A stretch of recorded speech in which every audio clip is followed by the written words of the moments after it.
And as it grows, it'll develop those other leaves, Yes. probably, right? Oh, yeah. Yeah. But right now, it's only got the 3. Well, it may have some leaves down under. And it's got a competing white pine in there. I guess its growth form is all up here. Okay, yep. Yeah. Well, there's one with no Yep, mittens. yep.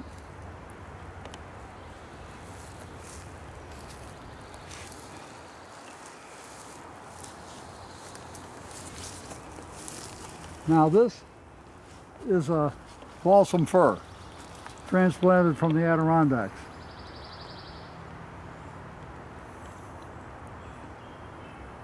Now, I have a balsam fir on our property up in western New York, Yeah.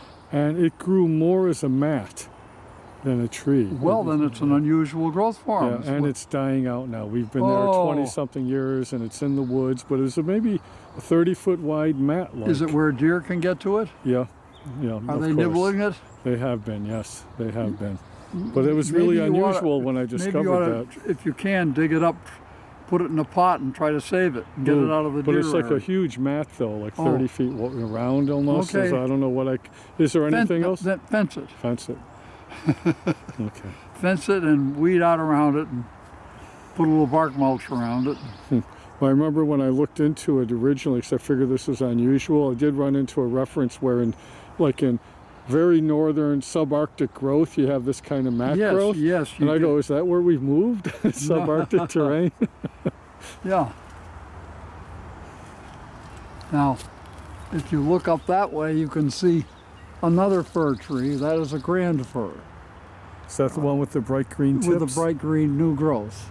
And that tree can grow taller than any other fir, can grow up close to 300 feet tall.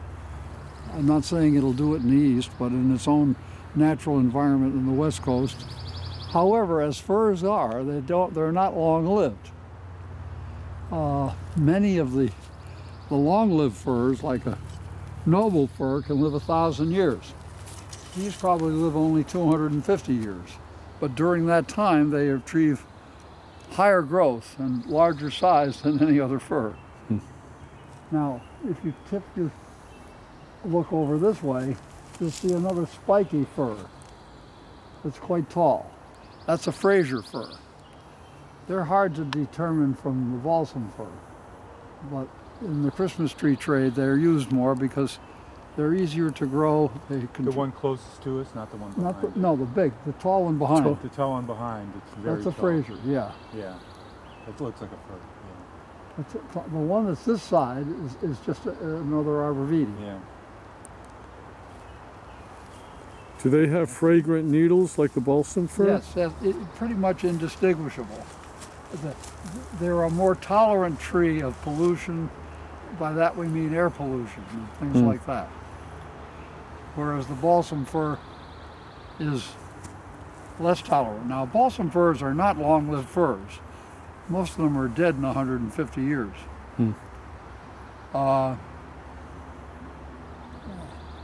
They're the main fir of North America, all across the north.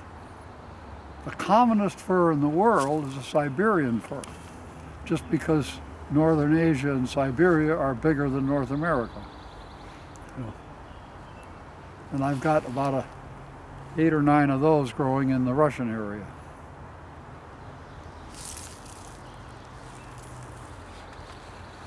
Now, this particular crabapple is a transplant that grew natively on the property, as is this one, with a reddish tint on the leaves. And they have kind of a dusty pink fruit, not fruit, but bloom.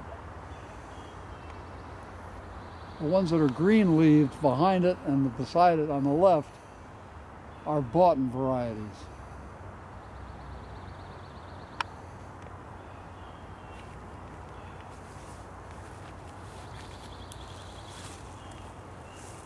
Now we'll walk up through this way.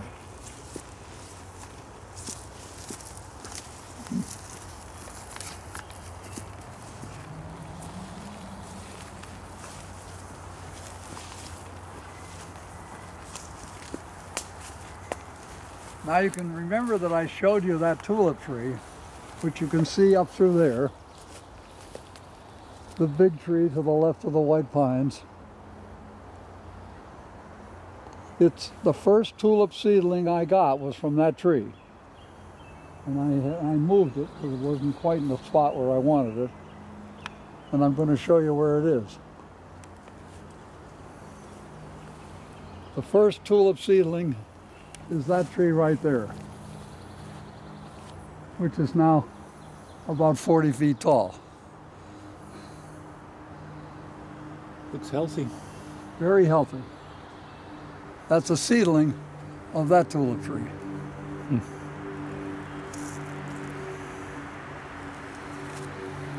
Now, there you can see a nice big white pine. It has a trunk on this side which has died, and sooner or later it's going to rot off and fall. But the tree itself is healthy and has enough growth on it to sustain it. The two stumps on the left, the one in the farthest over is thinner and dead. The one in the front is dead too, but it's died because the wind blew its top off and it fell down here. And The then vine that's growing on it is... The vine that's growing on it is the reason I'm showing it to you. It's a native vine. It's called poison ivy. It does not hurt the trees because it doesn't strangle them. It grows up one side. It produces fruit with little berries that the birds love, and apparently they don't get poison ivy from it. So poison ivy, the vines on both of those trees are poison ivy. The damaging vine in this area is the bittersweet, European and Asiatic bittersweet. They are the stranglers. They are the boa constrictors of the trees. They grow around the tree, they get large, and they choke the tree's growth. So that we have to constantly remove and cut off. But the poison ivy we can ignore, at least ignore it enough so you know about it though and don't touch it. So when you work on the property, you always have long sleeves and gloves. And it's not a good idea to walk around with flip-flops. You should have your ankles covered. And if you really want to be protected, you should put your long socks up over your pant legs. That way the ticks can't get to you as well. And spray your ankles with DEET. And then make sure after you get home that you check yourself. You should get the ticks off within the first 24 hours, and they won't be spreading their most common disease, which is Lyme. Yeah. Now, when you first started working on this, ticks weren't a problem, That's were right. they? Right? In fact, when I first moved here in the spring of '66, there were no deer and there were no ticks. After about 10 years, the deer came in. And then after about, and the ticks have only been here in the last 10 years.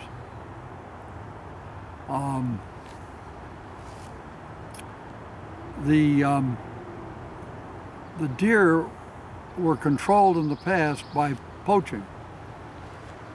In other words, illegal hunting out of season for meat. Deer were taken during the summer. My kids used to come back and say, "Oh, Dad, did you know Mr. So-and-so has a deer hanging in his garage?" And it was August. That activity kept the deer under control. It doesn't take place anymore, it's aged out. And now the landscapers get to replace your landscaping every other year. So do you think we should return to the poaching days?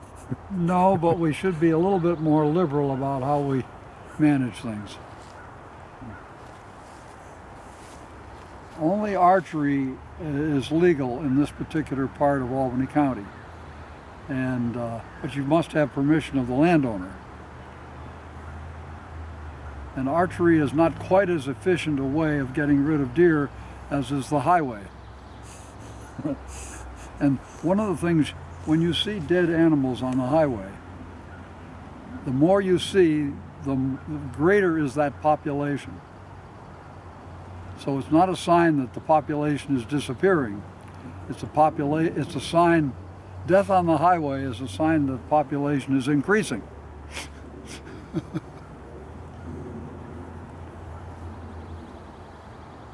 I was in Wyoming on this one highway. I called it the highway of death. There were like so many dead animals on the highway. It was Well, really striking. And the more, if you could identify what those animals were, the ones you see the most of are the most prominent. Now, over here, we just happened to be here when this is a mountain maple, and it is in full bloom. See the vertical blooming fronds on that maple? Yeah. That's a native maple, mountainous areas in the Adirondacks. Okay. And Yeah, I saw some in bloom for the first time just a few days ago. I was hiking at Green Lake State Park near Syracuse. Near Syracuse. And they were in bloom, yeah. Yeah. And I go, oh, that's a maple. And yeah, then looked it up, and There it is, mountain maple. Mountain maple. Yeah. It's a small understory tree, and of course we try to have some of everything. Now, did you plant that here? Yes, You did? yeah, that's part of what we planted. But that's the first time I've really noticed its blooms. And all the vines sticking out from these tree trunks are poison ivy. It's not possible to get rid of it. And it's too been prolific. expanding its range too, hasn't What? it been? Poison ivy's been expanding its range a lot Well, yes. too. Now, there's poison ivy and there's poison oak. There really is no difference. The difference is probably in the notchiness on the leaves. Being the more notches, the more it's called poison oak. The less notchy, the more it's called poison ivy. And the true poison ivy is a little shinier leaf, a little smaller. These, you'll notice, have very large leaves, and some of them will have some notchiness. I think I'm reading myrtle. Am I reading? That is a crepe myrtle. I've been trying to start crepe myrtle here. Of course, crepe myrtle really won't exist here. It's too cold. But I keep looking for cold hardy varieties, and that one has resprouted and made it better than most. What will happen ultimately, we don't know. Is it going to get hardier, or is it going to die out? Certain trees will die out slowly over time. Some will die the first year, bang. Others will get hardier over time. One that gets hardier over time is the sweet gum, liquid amber spassiflua.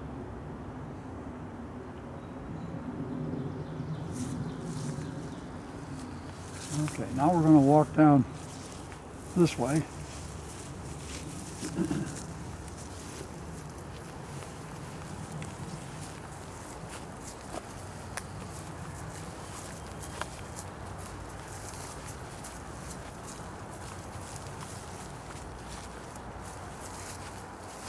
This is one of the last rhododendrons to come out in the spring. It's a form of rhododendron maximum. Most rhododendron maximum are white or very slightly pink. And most of them aren't out yet. There's a form called roseum. And this is one of the roseums. And you can see it's coming out when all the others are just about done. Now this is the fence that we call This is the fence-in fence. We're inside a fenced area of about an acre around the house. And that fence is about 7.5 feet tall. The deer won't cross it unless it gets broken down a little. The deer don't look for difficult things to do. They take the easy way. So sometimes, even though they can jump something, they won't.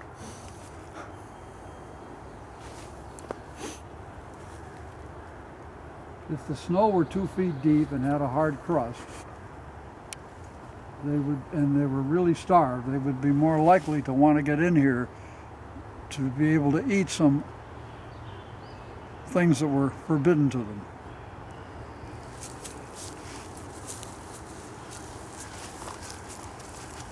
Now these blooms are long blackberry blooms. They're native. Poisonberry. They're very thick, thumb-shaped berries that are fairly tart until they're super ripe. And we're the seedy.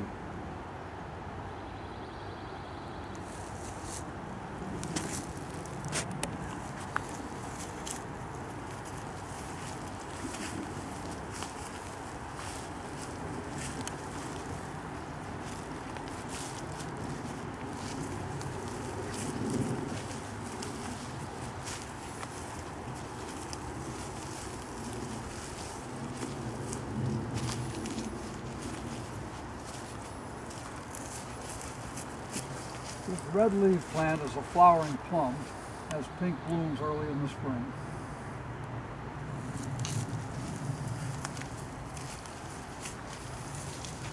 Is that a native plum? No, it's whatever, it's what the nursery has when they sell you a flowering plum. There are quite a few of them you'll see in landscape planners. I think if this is another rhododendron maximum, and you can see the buds aren't even begun to open yet. And be careful of the poison ivy there, and we'll walk through beside it.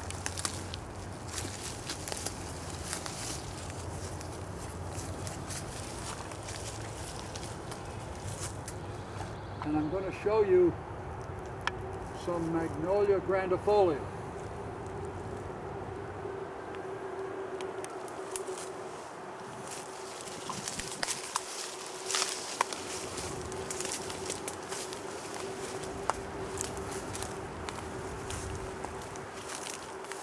This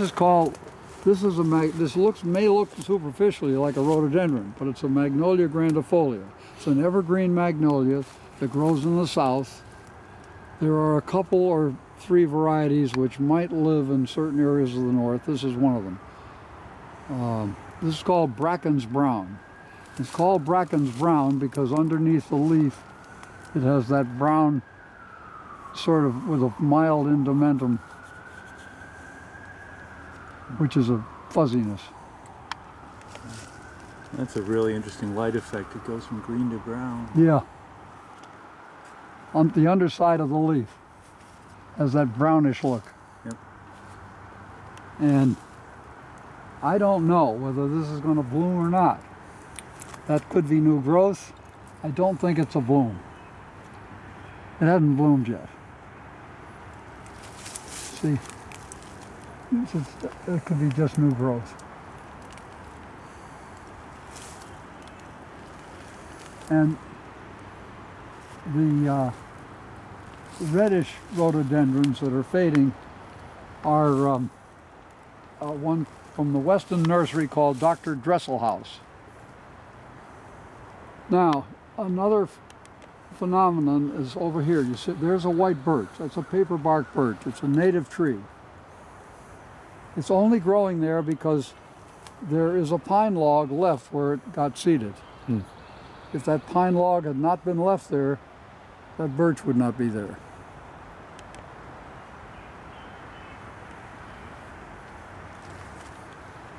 And from this angle you can see another view of the big tulip tree, another view of the Korean fir. This is the bittersweet is trying to get its tunnels around everything. Now here's a rhododendron growing right here.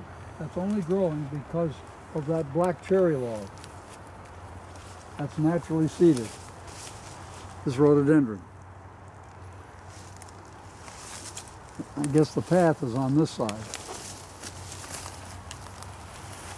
And over towards this end of this cherry log, it takes a long time for cherry logs to rot. And over here is another rhododendron coming out the other end. This evergreen is a western giant arborvitae. So this is going to be a tree that grows as big as the white pines. And this is Ruth Ellen, a hybridized dogwood.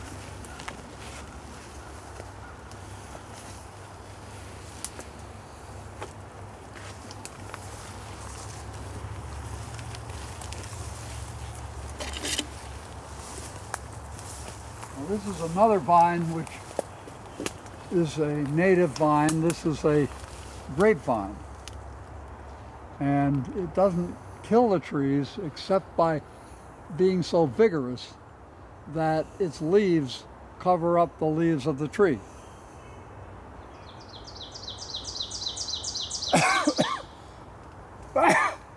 But the vine itself doesn't kill the tree. And growing, if you see the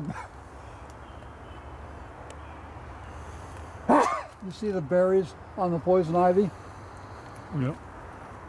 All those clusters of berries are after the white blooms faded, and they're going to form little berries.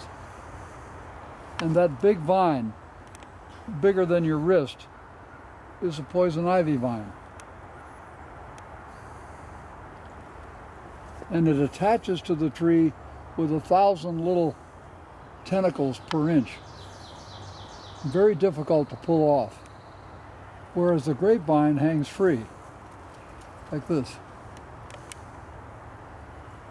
So when you look up in that tree, all those green leaves up there are poison ivy.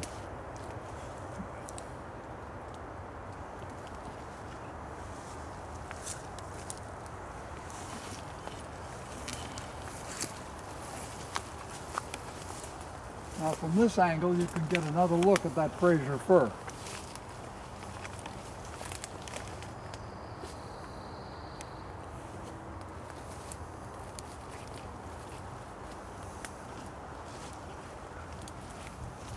And this is elderberry, a native plant. It has blooms and then it has elderberries, which are purple and edible, which you make jelly. Any seedlings of those for sale? What's that? Any seedlings of those for sale? Yeah, if you can find one here, yes, you could take it, sure. I'm going to check on one other magnolia grandifolia called Edith Ford. Now over here on the trunk of this Fraser fir is an indentation. In a few more years that'll disappear. Before I put a deer fence around here, the deer got in here and the bucks completely raked up one side of this tree, and they could have killed it if they'd gone all around it. But the tree has remarkable recuperative powers. It's just about ready. I mean, this whole scar went from one side of the tree to the other. Now each side is growing in and it's just about ready to close off, and in time you will not know that was there.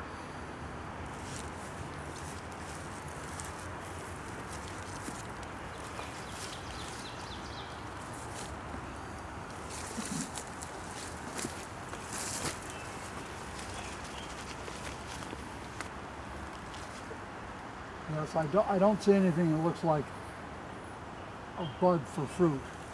One of our cold winters, every leaf on that magnolia died, but the buds were not killed and it was able to grow.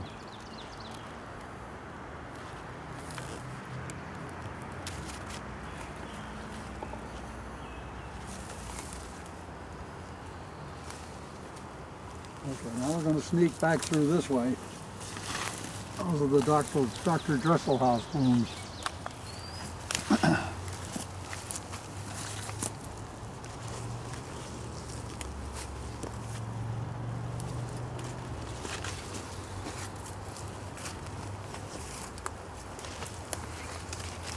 Now I believe here's a blooming plant. It looks like Canacia. And if it is, we planted it. I think it is. Yeah, there it is. That's a native plant, but we've been putting them in. They're not eaten by the deer. It goes right down there, and you can find it growing out of the vase right in there. See?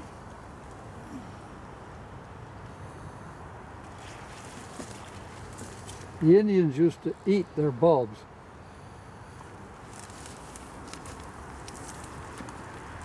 Now, the whole top of that arborvitae was broken out by a falling white pine. And just one of its side limbs turned up, it grew a new top. And over here is a red spruce from the Adirondacks. It's very difficult to produce the environment for red spruce. It needs a lot of rotting stuff with good drainage, plus moisture, plus the rotting forest wood.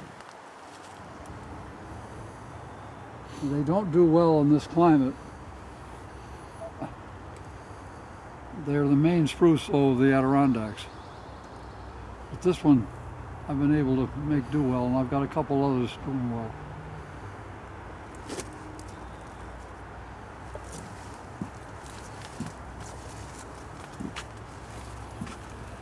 Now over here, there's another spruce. That's a Sitka, which I brought back from the Olympic Peninsula when it was only a hand-sized seedling, from a large 8-foot diameter nurse log, 200 or 300 feet long, with 10,000 seedlings on it. And unfortunately, the Sitka spruce do have a needle blight in the east, and many of those that I've bought, while initially doing well, ultimately died, but died slowly from the bottom up. I don't know whether that's happening to this tree yet or not. I'm going to make every effort to try to make it live. Unfortunately, though, some of the treatments for these things are not compatible with a good environment. They're very toxic. We may not be able to do it. We'll see. Okay, John, we've got about 10-15 more minutes. We can go. Okay, we can keep going. All these big, heavy green leaves are skunk cabbage. They, in the spring, before all the snow's melted, they'll come up as a little red tuft like that, and it produces heat, and the snow melts around it. And then later on, it develops this leaf system.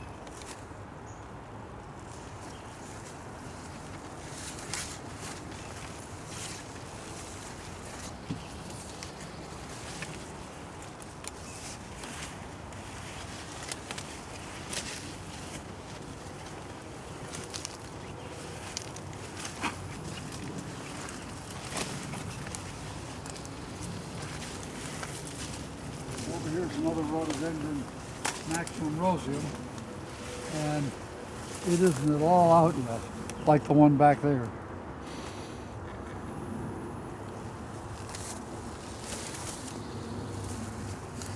But it's going to have a lot of blooms.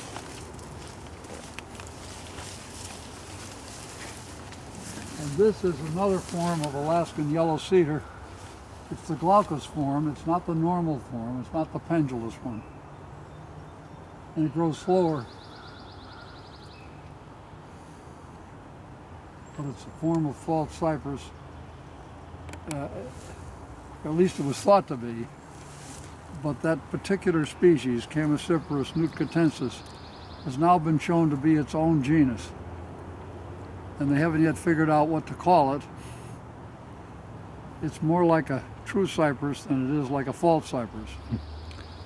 But of course, it's cold hardy.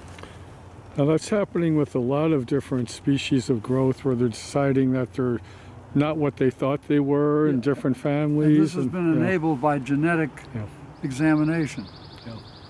So as we've learned how to examine things genetically, we find out they aren't necessarily exactly what we thought.